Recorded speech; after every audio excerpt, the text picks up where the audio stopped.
Okay, it works. Good evening, listeners. At least it's evening where I am. Don't know what it is when you're listening. This is John Holt.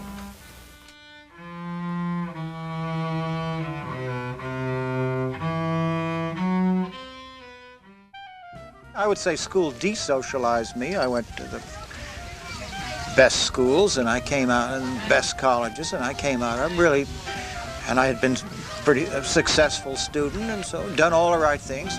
I thoroughly disliked myself. I thought that practically nobody else liked me or had any reason to. I really only did one thing in all of my school career that I was proud of, was I taught myself to play squash rackets, and I was really good at it. I was the intercollegiate champion, and had the war not intervened, I might have been national champion. I was not too far from. I played a pretty close match when I was still in college with the guy who was national champion. I still have dreams now and then about beating him. I still think I could have in another couple of years if, my life hadn't taken another turn. In October 1945, John wrote a letter to his grandmother. Dear Granny, I am engaged with the rest of the ship's company in the tedious and difficult job of getting the ship ready for decommissioning. There isn't much to do with my free time except to reflect gloomily on the world we live in. The dropping of the atom bomb convinced Holt that civilization was in very serious danger, and that ways had to be found, ways very different from any yet attempted, to establish some kind of permanent peace, some kind of rule, law, and government over the entire earth. In 1946, John Holt joined the World Federalists, where he worked for 6 years. In 1952, he decided he had to leave. John wrote, I believe as strongly as ever in world government, and in the importance of doing whatever one can to bring it about. But I have strong reservations about the ways in which the United World Federalists are working toward that goal, so strong that I don't think I can do the job justice.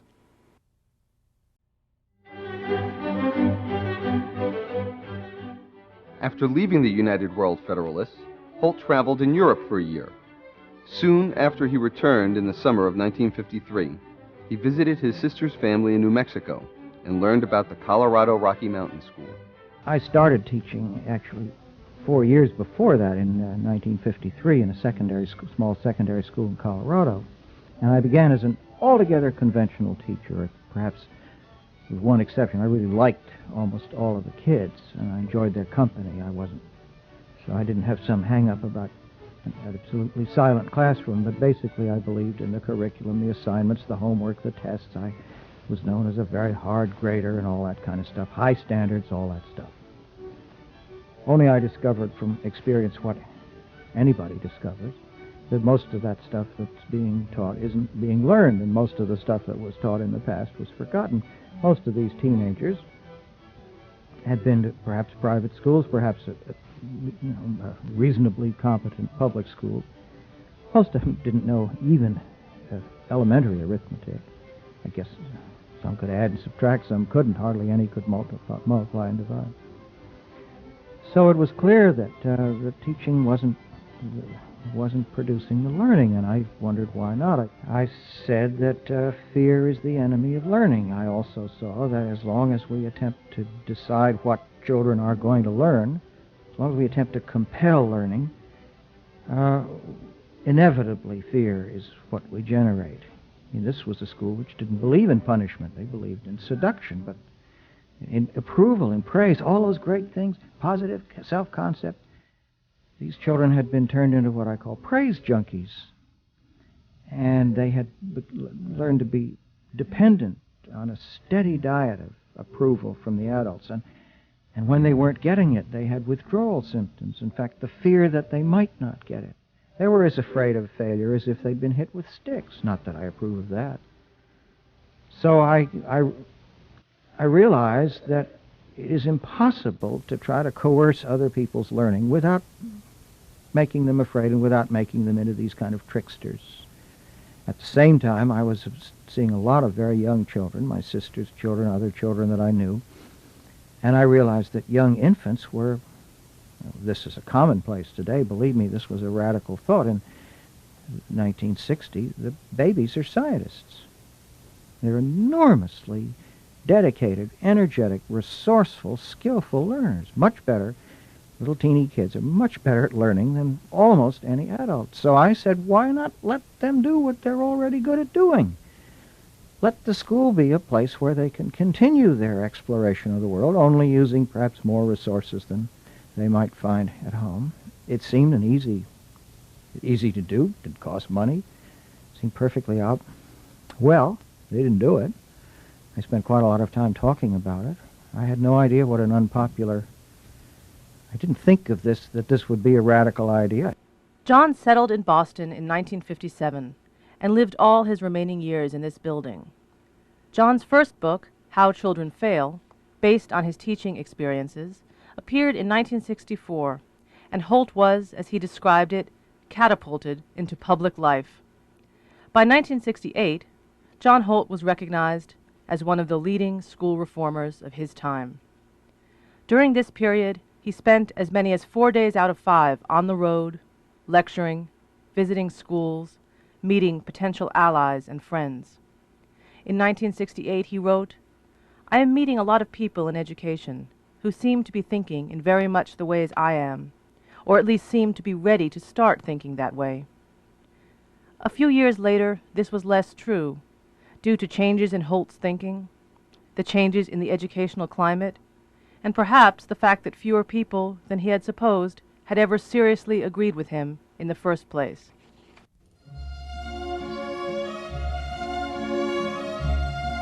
Holt strongly supported the protests against the Vietnam War, as well as the civil rights movement, and he often found himself at odds with university officials on these matters.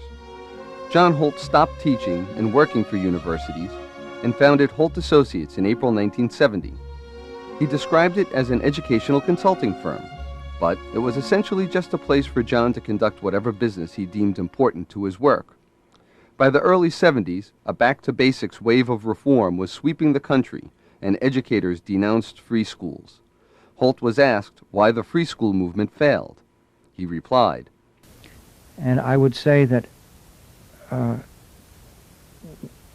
it failed for several reasons. I think the most important reason was that even in that movement, and it never embraced more than 1% of the idea that the schools of this United States all of a sudden embraced all these radical ideas in the 60s is absolute nonsense and rubbish. I traveled all over the country. We really could talk an hour on this point alone. I don't believe there were ever even as many as 1% of the children in this country in classrooms that I would have said were even some reasonable distance of the way that I wanted them to go. And even among those, I think a great many people did not really understand what I was saying about children and their learning. In other words, that children are by nature eager and skillful learners. I think they saw freedom as a motivating device, as a way of getting kids to do what they wanted them to do all along, study the old curriculum and stuff. So, okay, if we let them wear blue jeans, dirty clothes, run around the classroom, make noise, write on the wall, then after a while, they'll buckle down, learn all the English, do the stuff we want them to do. And children are very shrewd at detecting that when that game is being played on them. That is to say, they really do know when they're being trusted and when they're not.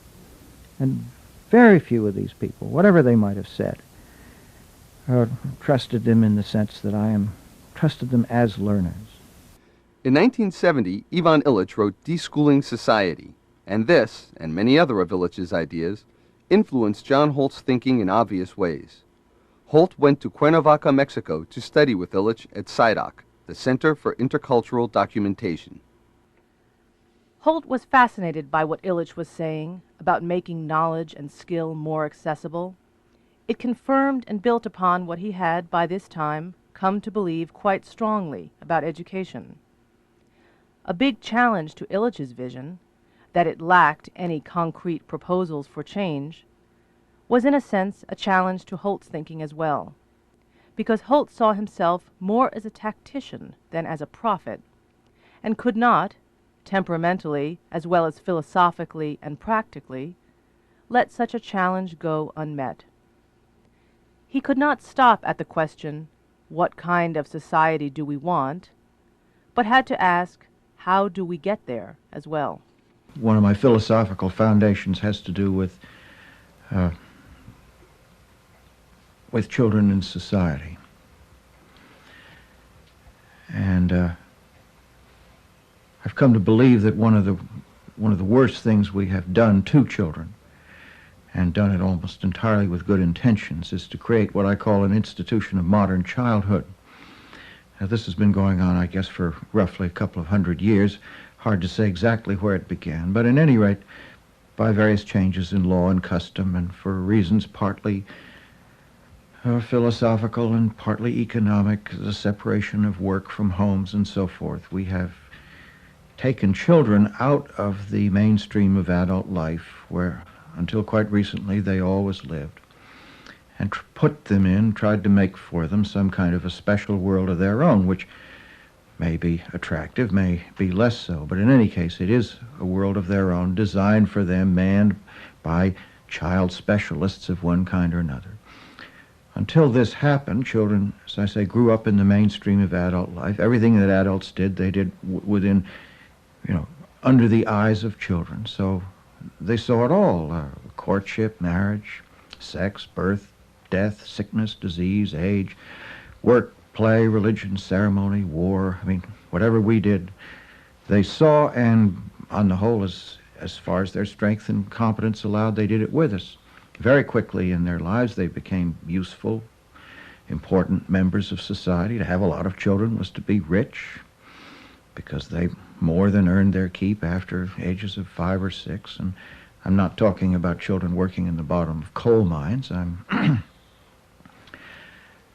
And all of a sudden this has changed. And as I say, we've created this little walled garden or prison, whichever way you want to look. I think it feels more like a prison than a walled garden to most children, and there they are. I think this is extremely bad for them. And one of my own central concerns, and something that undergirds all of my work in education, is to find a way to lower and in the end do away with these barriers of laws and custom which have shut children out of the adult world, and as you might say, to reintegrate them into adult society.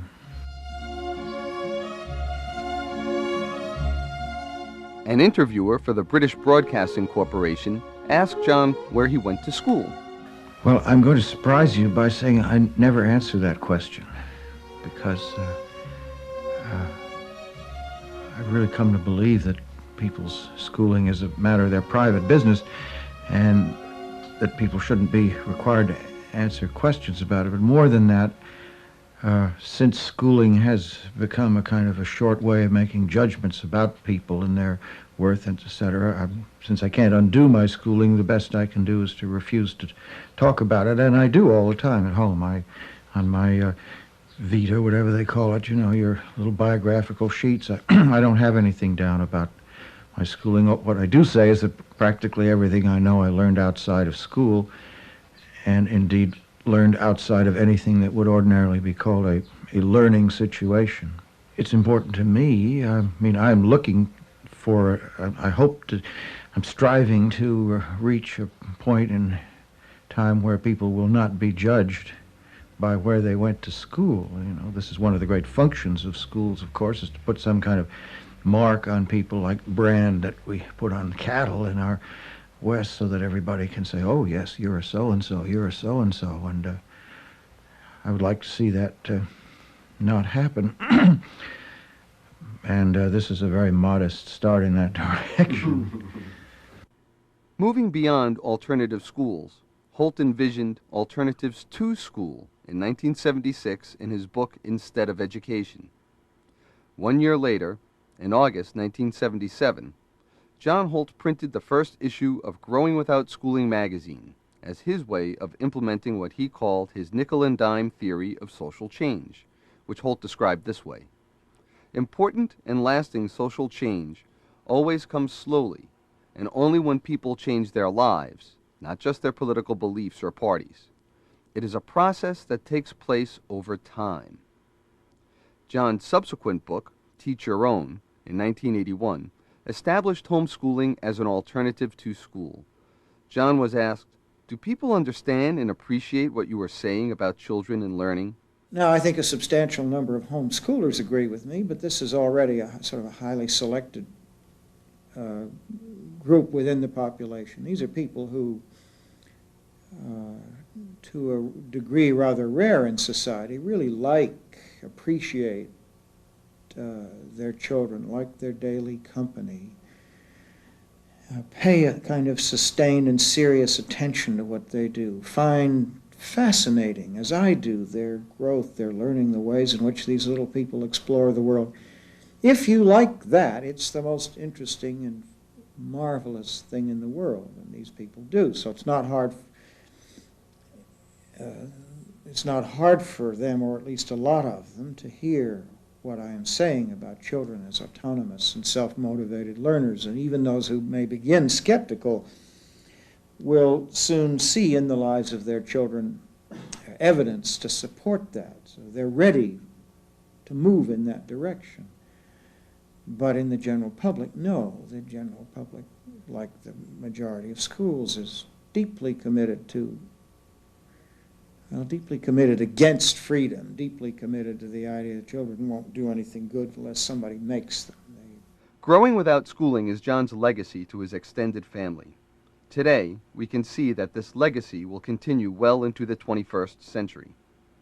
In 1983, John revised How Children Learn. Drawing on his experiences from the 20 years since he first wrote it, Holt added this ending to How Children Learn. What is lovely about children is that they can make such a production, such a big deal, out of everything, or nothing. From my office, I see many families walking down Boylston Street with their little children. The adults plod along. The children twirl, leap, skip, run now to this side and now to that, look for things to step on or jump over or walk along or around, climb on anything that can be climbed. I never want to be where I cannot see it.